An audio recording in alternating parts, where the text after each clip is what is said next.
Hi, my name is James Manley and I'm the instructor for this course, Introduction to Philosophy, PHI 2010. If you scroll down the page a little bit, you can find out some more information about me, and you're going to learn a lot more about me as the course goes on, far more than you're going to want to. So I'm not going to take any time and talk about myself here, but I want to introduce the course to you and welcome you to it. If I'm going to welcome you to the course Introduction to Philosophy, a good place to start would be to ask a good question. What is philosophy? And there's at least two ways to answer that question. Literally, philosophy means the love of wisdom. It comes from two Greek words. You see them in, we'll call them English letters over to the right, philos, sophos, and then you see them in Greek letters, just so you know what they look like. You don't have to learn Greek in the course. I'm just showing you what the letters look like.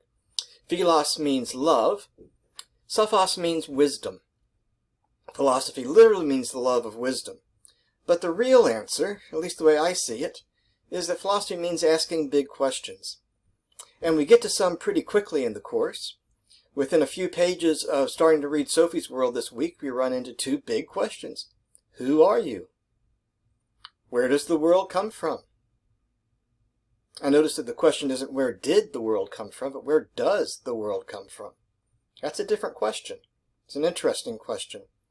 Sophie's World is the textbook for the course.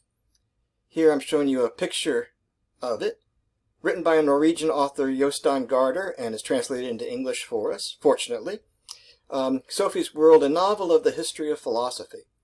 It might seem odd for you to be learning philosophy from a novel, but I think you will enjoy learning it in the context of a story far more than you will from one of those really dry philosophy textbooks that are out there.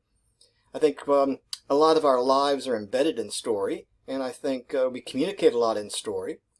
My primary education is in history, and you even see the word story buried there in that word history, because telling stories about the past is what we do. Well, that's a good welcome to the course, and as you scroll down the page, you can see some instructions on how to get started. And of course, if you have any questions, you can just contact me right from this Canvas page. Very easy. You can do that, and I look forward to working with you this semester. I hope you enjoy it.